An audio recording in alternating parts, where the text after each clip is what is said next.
माशाअल्लाह तबारक अल्लाह। इस वक्त हम कुबा मस्जिद के बिल्कुल बाहर दरवाजे पे खड़े हैं और कुबा मस्जिद के दरवाजे से थोड़ा सा इस तरफ आएँ तो पूरी कुबा मस्जिद का जो सहन का फर्श है ये बिल्कुल सादा है, लेकिन एक जगह पे गोल निशान बना हुआ है और उसके अंदर कोई टाइल पत्थर ऐसा लगाए हैं कि गोल शेप ज़ाहिर हो रही है। तो यहाँ पे बताया जा रहा है, जो ज़ायरीन आ रहे हैं ज़ियारत करने वाले, यहाँ पे सऊदी लोग भी हैं, दूसरे भी, वो ये बता रहे हैं कि यहाँ पे कुआं होता था।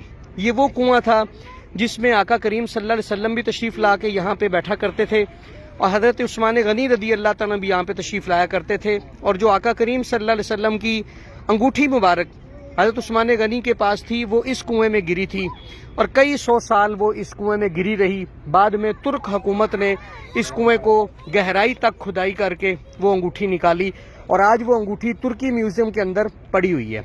तो ये जो कुबा शरीफ में आए तो कुबा में नफल अदा करके जब निकलेंगे तो साथ इस जगह की आप ज़ियारत कर सकते हैं।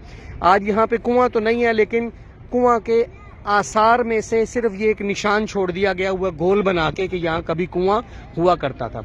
बाकी आप पूरा सहन देखेंगे तो पूरा सहन जो है ना, ऐसा निशान किसी भी जगह पे नहीं है। बहुत बड़ा सहन है, तो इस सहन में सिर्फ यहाँ पे ऐसा निशान है जो इस चीज़ की निशानदेही करता है कि किसी दौर में यहाँ पे कुआं हुआ करता था। अस्सलामु अलैकुम वरहमतुल्लाहि वबरकातुहू।